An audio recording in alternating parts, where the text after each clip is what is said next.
Stag production, I stand here once again to make introduction. Ralph Roister Doister we present you this day. Honest and truly, it's a beauty play. We present it to you in originals. Well, a few songs were cut because of the length. All right, all the songs we had to throw out, but the words remain true, have you no doubt. Sigh. Fine, fine. So the play would not slog. Near 2 hours were written from this dialogue. So the abridged Roister Doister you'll enjoy, we hope. We did it our best. Must you then cope?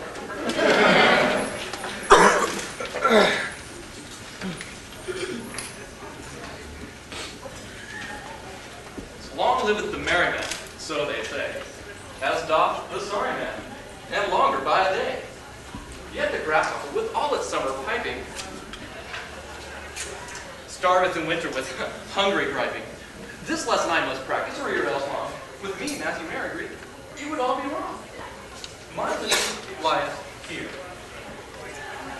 or there, by God's grace. Sometimes with this person, and sometimes in that place. Sometimes I hang on Hank and Hotty-Dotty's sleeve, but by this day, on Ralph Roister Doister, by his leave. For it is true that of no other man, he is my chief banker, of meat, of money, and chief sheet anchor. Though I've not seen him all this long day. Oh, he cometh this way. I espied him sadly coming. Oh, and in love I'll bet you 20 pounds by his glumming. Come, death, when thou wilt. I am weary of this life. Told you why he should woo another wife. Why did God make me such a goodly person? He is in by the week. And where is my trusty friend, Matthew Merry Greek? I'll make as I see him not. He doth me see. I have him espied, methinketh. Yond is he. Ho, Matthew Merry Greek, a word with thee. Oh, I will hear him not, but make as I had haste. So farewell, my dear friends, the time doth waste, and the time, as they say, tarrieth for no man. I must needs speak with thee a word or twain. Ah!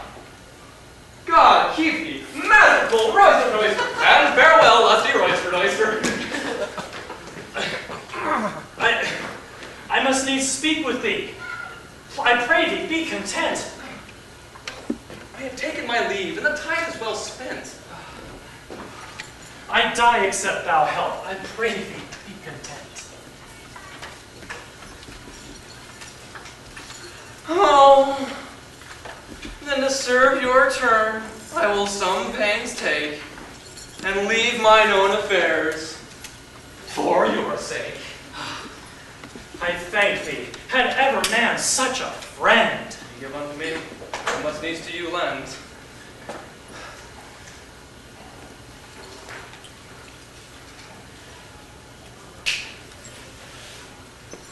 Oh, but it is not money.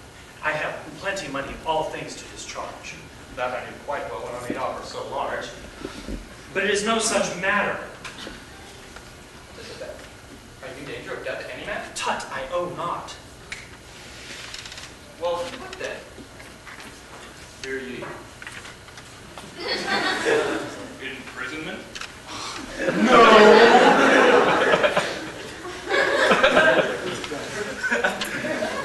What then?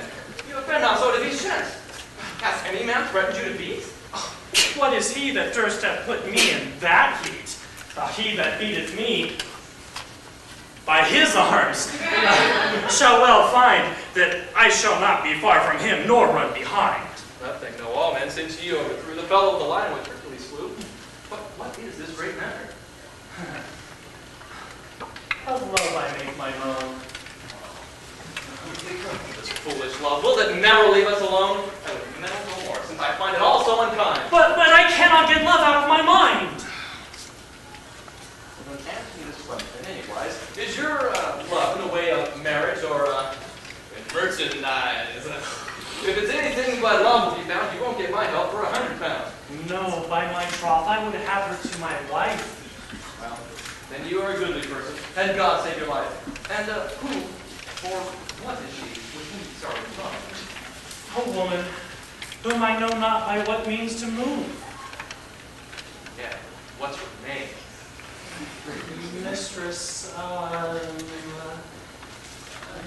Oh, fie, for shame. Love ye and know not, but her yond, a woman? Oh, we will then not get you a wife. I cannot tell you when. The fair woman that supped with us yesternight, and I heard her name twice or thrice, and had it right. Yea, but ye may see that you never take me to good cheer with you. If ye had, I would have been able to tell you her name by now. I was to blame, indeed, but next time, perchance. And she dwell in this house. What? Mistress Customs? I hear she is worth £1,000. Yeah, but learn this lesson with me before. For £100 marriage money, doubtless, is worthy no more than about £30 or somewhat less. So that her £1,000, if you be thrifty, is worth no more than about 250. Howbeit, wooers and widows are never poor. Is she a widow? I love her the more, therefore. Yeah, but as I hear, she has been promised to another. What is he? He's a merchant man. Shall he speed afore me? Nay, sir, back are, quoth Mortimer to his sow. She shall be mine own self, I make God avow. For I tell you, she is worth £1,000. Yea, but a fair wife of your master might be found. Why, one can be found with land or better by gold of 1,000 of the price. Your most goodly person is worthy of no price.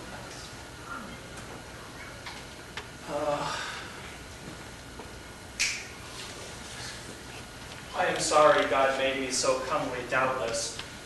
For that maketh me each where so highly favored, and all women on me so enamored. Enamored, quoth he. How ye spied out that? Marry, sir. I see that you know what is what. Please, enamored. Marry, sir. Please say it again. I just didn't know you marked it so plain. Yes, each where they all gaze upon me and stare. They warrant you as much as they dare. But back to your widow, to whom you love so well. Hans. By cock, thou sayest truth, I had almost forgot. What if your widow won't have you? Then what? Not have me? Oh, I dare say you never worry about that. She should have me. Why, I know that she loveth me, but she dare not speak. Right mean it, where somebody shouldn't break. She gazed upon me 20 times yesterday, and laughed so. Did you could not sit upright? No, faith, she could not. No, such a thing I can cast. But thou knowest, for wooing women are shamefast. If she knew my mind, I know she would think it right well the best chance that e'er she had. Well, for her then, like a man, and be bold for the start. Wooers with a false heart never speed well. What may I best do? Sir, remain ye a while here. Sooner or later, someone should or house should appear.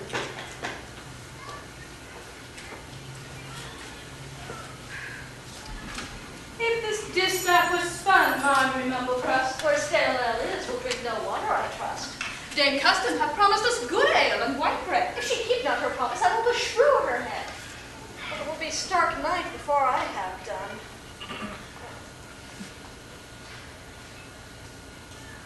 Sit down to your work, Tibbet, like a good girl. There's no you with your spindle and your wool. No haste but good, that mumble crust, for whipping word the old proverb doth say, never made good fur. Well, you will sit down to your work anon, I trust. Soft fire make a sweet malt good badge mumble crust, And sweet malt maketh jolly good ale for the gnomes. which will slide down the lane with housing roads. Jolliest wench that e'er I heard. Little mouse, may I not rejoice that she dwell in my house? So, sirrah, this cure beginneth for to frame. Thanks be to God, though your work stands still, your tongue is not vain. And though your teeth be gone, both so sharp and so fine, yet your tongue can well on patty as well as mine.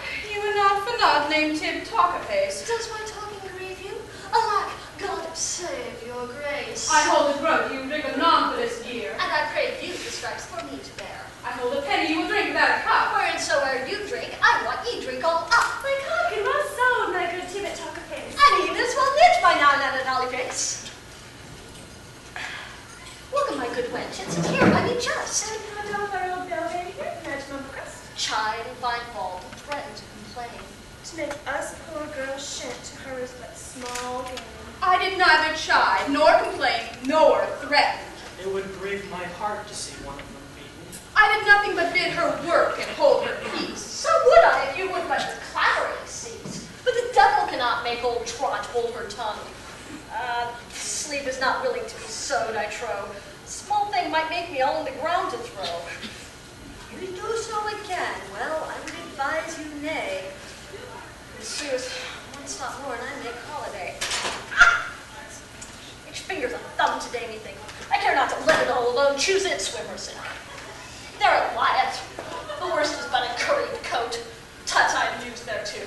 I care not a groat. Have we done sewing since? Then will I in there. Here I found you. Now I is both place. And I will not be long after. Tib Talkapace, What is the matter? yon stood a man all this space and has heard everything that ever we spake together. Mary, the more not he for his coming hither, and the less good he can to listen to maidens talk. I care not, I go bid him henceforth to walk. It were well done to know where he maketh here away. Now I might talk with him if I whisper to say. Nay, we will go both off and see what he is. One that hath heard all your talking, I wis. No more to blame you. A good thrifty husband would elsewhere have had better matters in hand. I did it for no harm, but for good love I'd bear your dame mistress customs. I did hear your talk. I did hear you speak her name thus, and to hear her name spoken did warm my blood.